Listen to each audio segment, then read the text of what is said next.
challenges.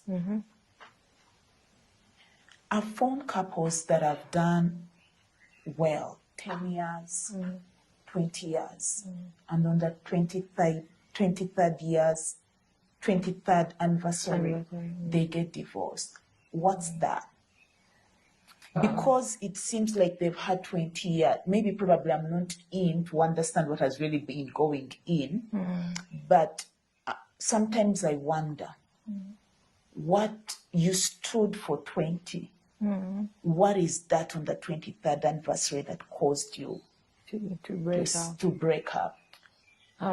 Well, like I said in the beginning, marriage is likened to our salvation journey. When we say yes to Christ, we never know what lies ahead of us. You know, when we say, Lord, send me, we never know where he's sending us. But we trust that he's good enough to place us, you know. He has good plans for us because that is what his word says. So likewise, in a marriage, you can prepare, but you can never really prepare enough. That's why I talked about trusting God. And, you know, I always tell my friends when I was saying my vows, I didn't say them to my husband.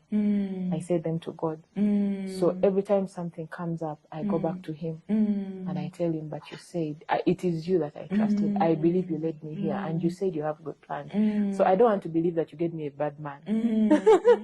So if anything is the issue, help me. You get.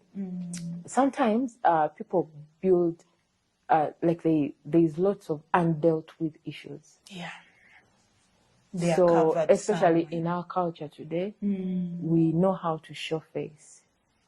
We know how to keep up appearances, you know. So we are smiling on the outside, but we are dying on the inside. So there are things like you have to learn as a couple to work on issues as they build up.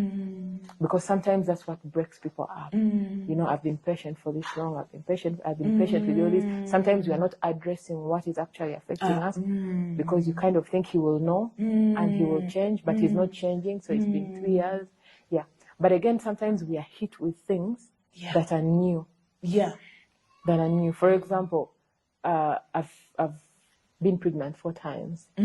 Each of them has been different, you know. So sometimes you wake up and you're not yourself. And then he's also thinking, who is this person? This is not the girl I married. This is not the person I married. Yeah. It happens. And I believe at all those different stages, God is seeking to elevate us. Because even in our salvation journey, we meet, like we're always climbing a certain hill. Just when you think you're at the top of the hill, a new challenge comes up. It's the same thing with a marriage. So at every like hilltop, something else comes up. What I believe is an opportunity for you to grow. Yeah. But sometimes we handle it poorly. Yeah. You know. So as we go in our salvation journey, even in the marriage, you're expected to grow spiritually.